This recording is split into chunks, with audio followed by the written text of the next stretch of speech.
Premotobre Adom TV na go so ya wo hwebie no ya tirimude ya Dubai ya Santoko ya Hassan ya pepepe for hot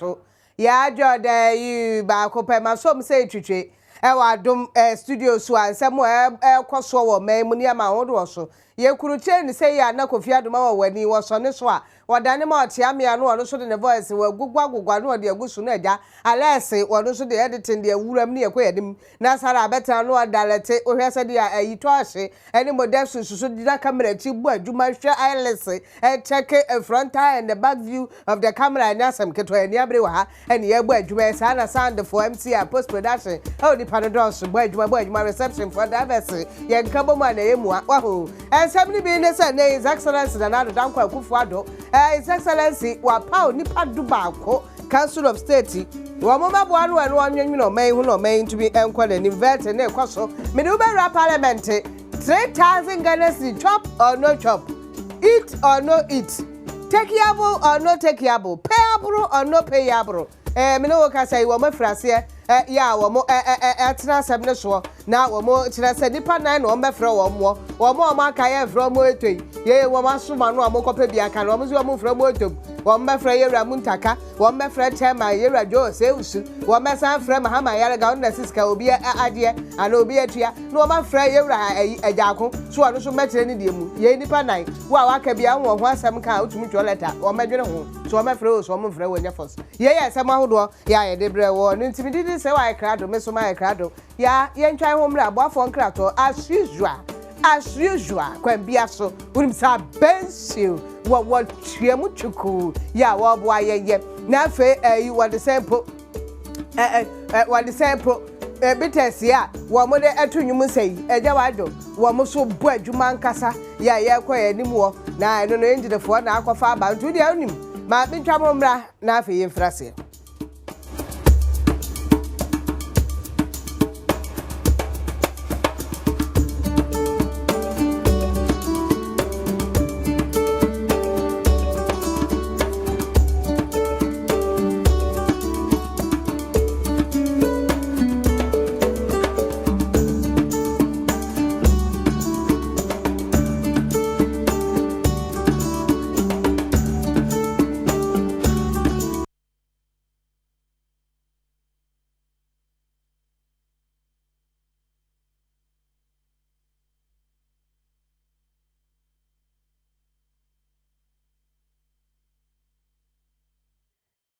Say mama found more parliament fa santa medru ko yera joga te committee ya da ma power na danom na asem nyina say yera mahama yalga no wotre sa ne vet no ekoso no ade a wo mukra de wo mu ye overdose job eti wo mu tra say nke be ya wo mu mo de te kakra overdose no eni anapakosi anadu aduane kra ye ma wo binti ni wo ma bibi kakra mpodwe eti wo ho ana ja muntaka fra no wo se jag abi yo wo se de na abi wo so bede wo kwaji ye 3,000 wonim say no ana wade Edu baby na nam gugwa say eja ko na diska ya batu abra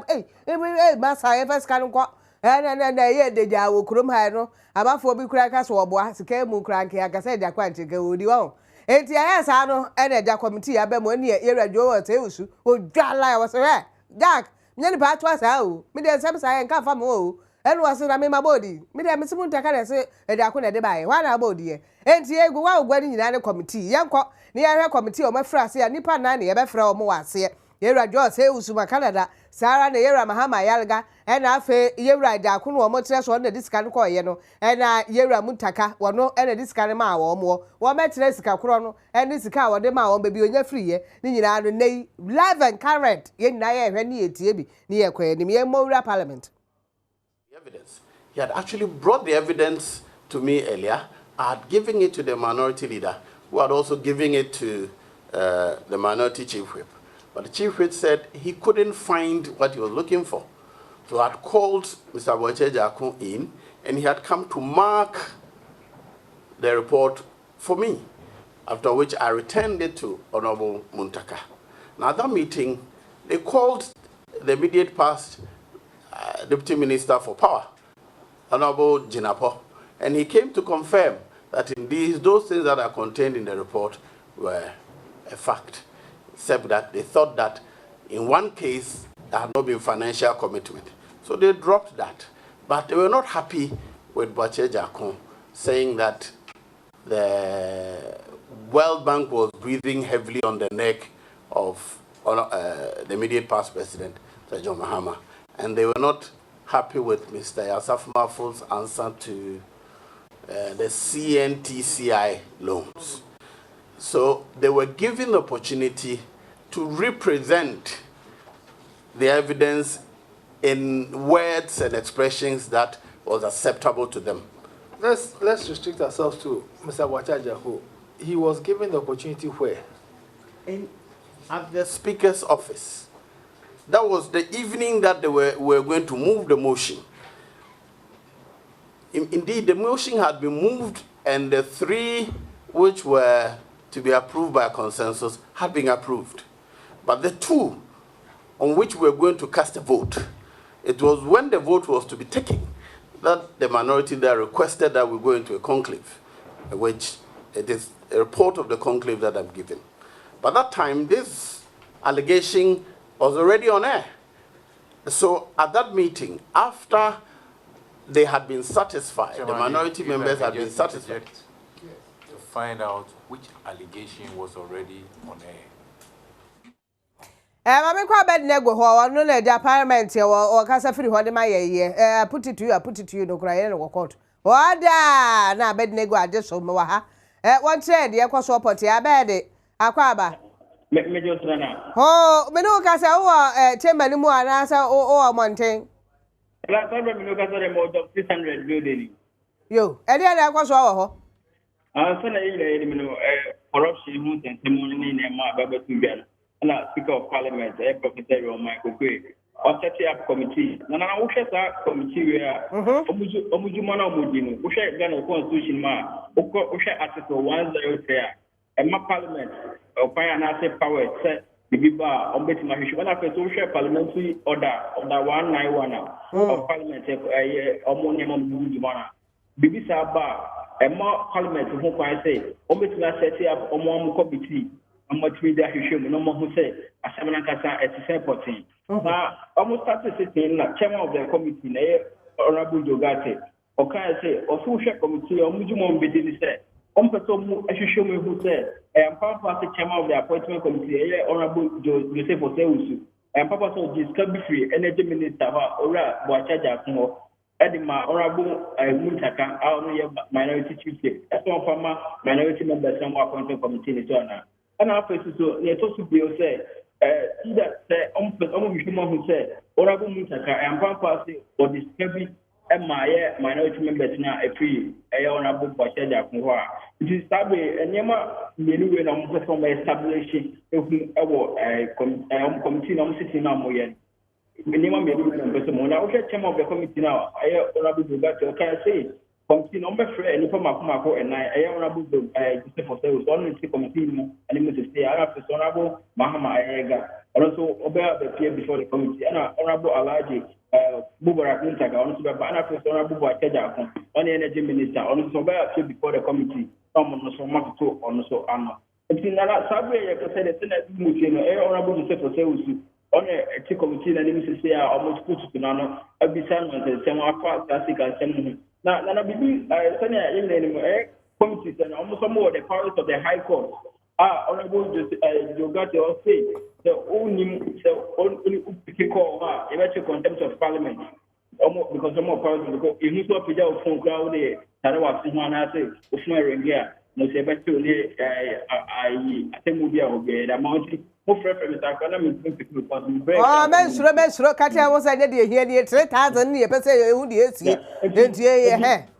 it's an unfortunate. Almost meeting every almost a meeting on Friday. Now, on my proceedings. Maybe I go to a oh, now my phone besides, Nadia sent me by Sunday Pammy and San Wom so this cake. Now, and the Papa Copan or more friend, I do not to tell. I tell Guru and Moan answer the normal partner. Ononya for Joseph Oseusu going to appear before the committee. On our motor to announce the Siana. And so we are Adam members, Honorable Mubarak Muntaka, on Subaba, Honorable Boachaja, Consubaba, and our Honorable Mahama Yarega, on Subaba. The Honorable Joseph says, almost Honorable members, Makumako, and name Omano to someone thinks a big Adam members. from no mo so mo to man no it is happy to go yo ya wa kan ya te why wa kan ya te e be fa ne sa na ye ni gu so ya hwe bia ye tie bia nti de be fere mu bia e be hunu ade ne de kwan bia so no de be to bia no nya papa bia sa se wo ma anye arasa nya ye reja ko ne tuaye na se wo mo e be kan ya di ntro nya papa se ampa so onro an ne onu kura ne tuaye no obi de bre wo mo nya papa se ye den 3000 ne de wo mo kira aba na akọ be foforo nti ne ye nsem de parliament won sam wo ekoso ene da ya ma abednego apa pemu o mugu so ya asem no mo tra so ene eye efiada mo obosome se wo mo be keka ne ma abom na afi wo ma obi ehunu de ekoso na ene ye obi etie bi ehwe bi no question bi wo na te say anko question to the question of the question to the question and the question is question ye na ebe hunu de ekọ ne ade ba amafo anya kanada se de ekọ ne wo mo nyini se asem no kura ne betimi aye yi ne ade srade mere ma ebinum chese ye Dugatti na reputation and the quality of Dugatti obi anim papa adwuma otumi bo me de me kura de me ya dance for enti ye hese betimi akoyie pa yo ye free parliament ya na ye mowura ye wura osafo mafo akache mwa ni nyira se na yi na da kwa kufa his excellence waka washa ebo bra wa okọ campaign gogwa waka sa ne kwa bia so kwada ekọ school titiri no wo mo anto aso school no wow SHS no enese bia de nkwa na ebe ma omu bia no kura no wo mo kire se na esi pipapapo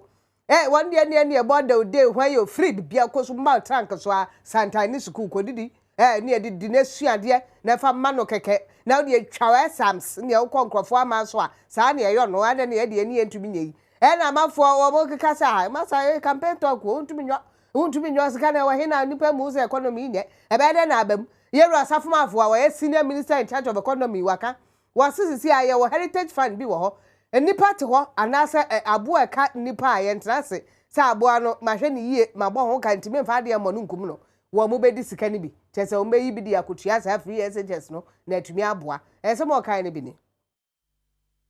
Oman suafo panyini metre senior minister Munyanfo ya asafomafo e de ato dwa se ekwan a NPP aban befa so aboa ma senior high school a ono ye no free ama desuafo no enya de biara enwanwa opanyini chiremu a eye futu bi a yabo ato ho a yedi sika enya free fan go so egumu eye heritage fund no ena ebedi sa adwuma no Oraya asafomafo se said ye beye na da chinchinima benyini abeye mpanyini pa so oman mu nti futu eda ho a ye bo ho bra e de ama nkoda no eno a ene sefata se ye de bo wo mo ho ban eno nti ena NPP aban emia no ani se sa heritage fund no wonfa ne nsambo mu ni sika no kwane mum wo de beboa ma enwomasu a ho nsem akoso. We are going to look at the heritage fund. The heritage implies for the future, am I right? We want to introduce, and the president mentioned it last week, I mean, free fee education in the second cycle, that is the SS. And it is likely to be funded through the Petroleum Act. That being the case, we've got to make amendment and say that X% of the Heritage Fund or the Petroleum Fund will be used to support second cycle education. If we think that industry require a stimulus that will enable jobs to be created, and we are creating a job to build Ghana, isn't it? Is that not for the future? So you can look at it and also put a certain amount. We are looking at agriculture. So wherever it is important to support the future development of this country, particularly when you talk about the youth is the future, heritage is the youth. We would make certain relevant amendments to make sure that the economy benefits from the Petroleum Act. Ye politics to nche anka Ghana say ya na yesi ekọ no ho ne ye de atode ye kwanim ene march ne de to so nsi akwan bia so Ghana ye bekọ retirement 60 years ye mra so ne retirement de aka nya na mento so na retirement na kwentabuo papa ba ne ye bebuo ye na his excellence sister no ho nya agro his excellence na nado was masa ye kwanim ye bedi yi didi ye bedi ne mom Ghana sika botom pa de no way wo behwe mama fo aboa na etumi edi ne ye ne sika ye twa to 20 billion Ghana si amanfo ka ho asem ene yes logo bi brand bi wo Kwame Nkrumah University small boys logos yes ne ye ya ne ewia logo ene na no isifo logo o mko wia yi da no mo se na do wakokan speech ane so ye mo se wo ko wia obi speech ene so pedalism wo logo ho committee si ne no kore akolara na aye na ade onipa odan kitahudie ho nsɛm ano de ma abedweko a yapa won se wonhwɛ na oman mfie duosi a yeba bedi Ghana at 60 wontoto niema Owura Jefferson Saki ede atu dwa sɛ subu abinum de bɔ wɔn sɛ di na hyɛde a wɔn de di dwuma logo wɔn akɔfa oman bi so de ene de aba oman yi mu no enye ade ɛyɛ nokre wɔse ansa na wɔn bɛnya di na hyɛde logo no de di dwuma no wɔn yɛ no akansie de ma ɔmanfoɔ sɛ wɔnyembra na mu ɛna osuani baako wɔ Kwame Nkrumah University of Science and Technology Kumasi de ne de ba ya wɔn mo faye a wɔde bɛdi dwuma no wɔse yɛ nti nipa bi a wɔn frase a wɔn bɔ soboɔ ɛkeka nsɛm wɔn nsɛm fata ho ne nyinaa wɔn ngyae sia ne sɛ logo no ɛyɛ Ghana ni de hyɛ mapa ɛna ɔnwene yɛ. So the issue of plagiarism is something that it comes to us as a surprise, and in fact we've done our own research and all that. I can tell you for a fact, as at Friday in the night, when we received the message that there was something like that going on, we Googled if we could find where that logo is coming from. We couldn't find it. By Saturday morning, we saw, that website under construction, and we have video, pictorial evidence to show. Today, as we speak, they've actually loaded content onto that website, created a Facebook page. As at Saturday, there were 2 people liking the Facebook, and it's increasing. I was I don't know. When go ntro obia ni wa ya de bi atom wa kwada keto na awie ni school mo wa ya de ya to hon na ya active Facebook hwan de Jefferson maduma bi no oyo na committee obrate mama kwa wa save radio na vet na frase na do da kwa Akufo His Excellency yewura Dr. Kwakwa Afuri ye no wa fa no so wa save radio won na ya wo me won hwe so papa kan samo wasisi kasakora western region gold pa ye kura ne yeteso ne ukopie mu Ashanti region akane no omde ye dede a ene wesi ade aboso koko hwan timba die rob ne ma de ye wo bi na mom ne ma nachi no ase ya boye dua western region ho aban kura no osisi ai wo boye kuro no wo jisika ya no omde na baabi western region empunto papa bi ye ni ho ne wo bai western region minister wo said yo ne abai be kono ho said be ya mpuntudwuma beba western region na ne ni so ade ehunu ano no. The western region, we have so much to give to this country. Currently, if you take the income of this country, we contribute so much.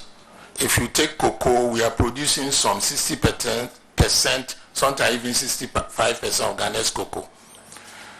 Almost all the forest estates in this country are left in the western region. We produce manganese, the only portions of this country who produce manganese. The only bauxite mines being exploited in this country is at Adom. I'm mindful of the fact that there's bauxite in Inahini and also around Echebi in the Tiwa forest. We also have virtually 100% of Ghana's rubber estates. And there I say about 40% or so or more of the oil palm estates in this country. And we have overtaken Ashanti region as the leading gold producer in Ghana now. We have huge reserves of every mineral, and yes, they are exploiting it. At the national level, I've got a lot of things to say about that because some of the laws will have to be looked at. Nanyan asamni nyal na no ho papa no se da western region ho wa bagla dua bobi oh agen nyama wo ho nto de wo makwan na western region so ye wazo ye ya kwan wo ye ne ye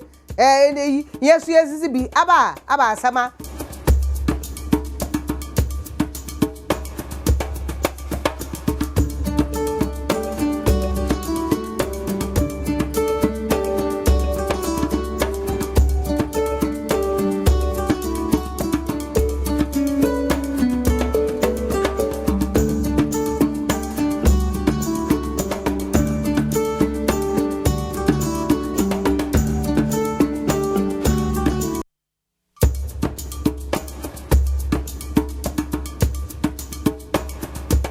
Siama kwa babio me do kwa His Excellency bra ba mi so on fra Crawford deputy si Ukraine mai amanfo benya adwuma yo na MMDC is na yetwe de bo hwie amanfo ani bede abede eni ntokwa na ntokwa wa mu pray kura ma general secretary abetire Mr. Dag mutamuko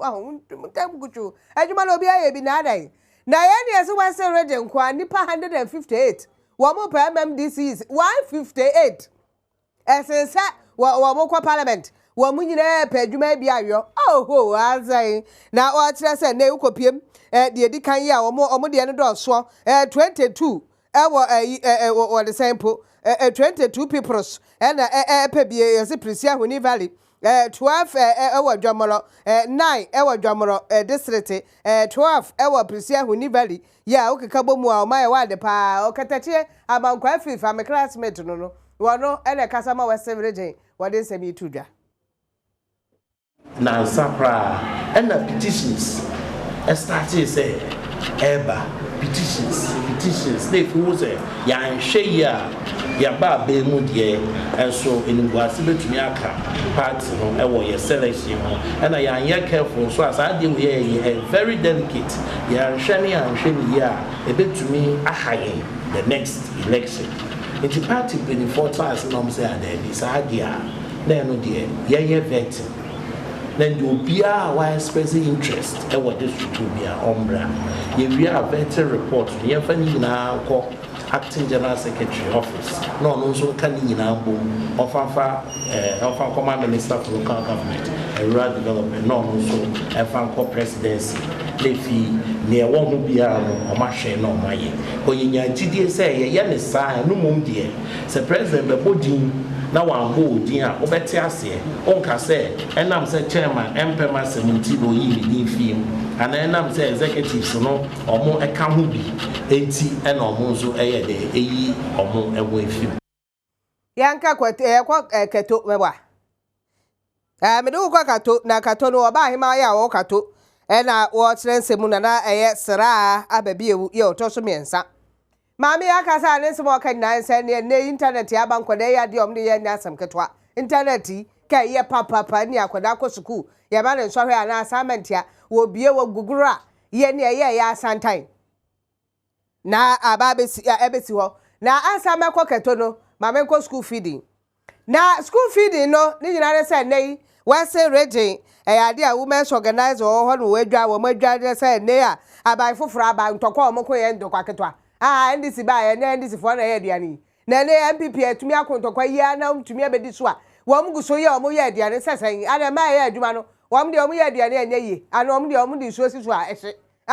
ene sai obi nya adwuma na obi medidi e eno prime man no meya kasa omo ti ho ye yo ankasa ti ho ye yi wone wo mo se na do excellency pe bibi yo na omo hwe opa Onipa oye Madam Frefo ewo mfimfin mante Momeche Central Regional Women's Organizer ma NPP Mame Agnes Owusu ede to mampanyin na dan kwakufu ado anim se animanimu ya wonhwe na onye nsakyeraye ewo wonom onu no anuane ema nkoda efa school feeding program ne ho wase na nado engine free NDC fo ni nyinara ensem no mfama NPP ma no na eno so aboa mo monye adwuma ye frese adwumaden no mo ye ya enam so nti ema wonom tumi edi nkunim Mame chiremu a ebre school feeding ne bema wo mo no wono betimi akeka won nsase aboa ma campaign for 2020 so akoso ewo party nim Yesre the chief of staff ye besia wanka samma mba no school feeding no President Kufana Bredo ye bi ya lobby me bi be kunfide ma na mtu ana ma na ju wan okro kan na me school feeding and this wo bia no wo baji fi ni sem zenzen ye kazi gwagu mpo wo baji ena ya ba pa wa ware ya ntwan ya abada ya tse ya papa na asam nti ya twan na mom ya twan no ya hwe no kwan no rowar nti ya sanda February end ni omombazi na school feeding no baby abi okita mesafo ndisi mesafo bia onje nto na yaso mesafo no waya campaign waya adwuma be ye mesenda school feeding so obebela wo constituency biala oya adwuma oya constituency woman organizer police station woman organizers all what the school feeding was my home was waya na ma next time party ni ya hweska ya nkasere baby ana wetum na man we iska na ya da abo party no enochi no Mashebedeni ojia de manfo no Gumwa Central munyamfo na ehia enso ni Adom Kasee kasaye edibito so Mama kan de school feeding na ne da wo saze meti news bi Northern region ho no wo ka de 2 months po mofra no school feeding ne mbai mefa da makwanya edu no ma asere mpanyifo a woda no de womo won ho nya har kakra na school feeding na adwuma no woma onkodo na wombo emu so osane nkrasi bi wo ho a wo hia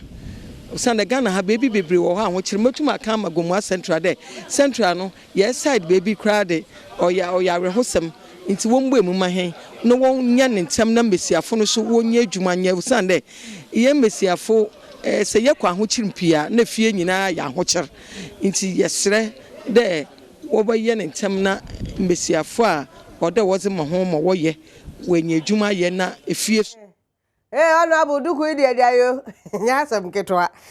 nti ye no Madam Agnes Owusu ne kasa aka ne Central Regional Women's Organizer enye Western Region ye koketo ene ja wo ba hima ya wo keto ye wo bronga afro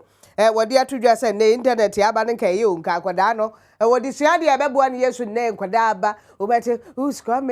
wodi hwe pornography eno so ne sai kwada de hwe pornography ponno kase ne akwada ketwa wani enkonko nkwala size wo hwe ne papa size eno ane sai ye se da moa kwada yi de test what's up eno ane what's up test what's up me brafo akase no mo yo mfa sua hwe ha dwene wo mo hwe no mo sesom suban standard eye bibia ye woni ma mienu wo mu ye wo papa ni ye woni ya enya suo ni amejina ho ne dai na amejina sa kwanya so akasa di akire awofo ni se wo ma wo manyi ko wo ma adesua ye wo technology world obi agitu na mom papa na ewo mu na se yetimi hwe na awofo no ye mare timi fa na ne enya no de yi firi ene saka wansem bebre aba ade achi wo na akola kuta phone eye kisa enikue eba anasa enikue aba but nyema ewo mu a enye wo na akola bi wom osori enu aso note obefa de book na wakan enwoma akola no onkan obekọ school mu dan mu na bama na ni akon atiche ni ade a okire no abofra no enye sa ade no na mo enam phone papa no ana ababa no bi se papa na toma no se maame na toma no se onu anka se na fa akwan bi so no nya na oto ye o ni abehu ane se teacher ni kira de kra no na no kuta no na nka de papa wom di papa wom ni sai ko na teacher the topic bi aba na abafra wo nti ase obatima ye search na watimi atimi de asua de but we there chat na no na ye free ho na ohe ye sentro ni no a eja nsema hodo ekoso mai mu na eja wakuruche bi de bre ye koso nyane de ekoso tirima na ebosumi ni ensuo ni o ebosumi ni ensuo ni sunyane wo mo bre sunyaye aye nsem de ja manfo so de ahomate na dwo no mo pensuo aye nsem de ja enti ye sentro ni onu na akofa nsem ne de bre ya ko fori wo de mu amane bobre sesi abasunwa ade ba kwa ehwan na pa nsuo esanse krono etre ane ade ntino nipa no so dɔɔso no enam so ama ene nsuo ehwan ye den pa ewo kremu wokɔ miamia ebi ti se pekwase fiapre na afi so odomase pa na no ye den ewo ba bi embu nsuo no bukwa utimi sori 5 o'clock back na nipa be 95 na almost aso nti isi ya omokura ma de nchese nipa nwumre na matum nti te every week asra ma anye nti nso ne nyame ne ya ho kire nti so mobre bi aka ho de a yo se be boy kakra le be 2 weeks ni e ba o ma kire so ma kire e ba o be sare na eko nti bo ho ba ko pe na ho prisons asi e ba so na nipa do so wa nti ase tuka fuko besa ne de kase ni na esie ye de sidi ara no se so ngwa ye kradum ni abema si ya kwakwa ye wadwuma ba ma obi ye wadwuma ye adwuma wate thank you bye papa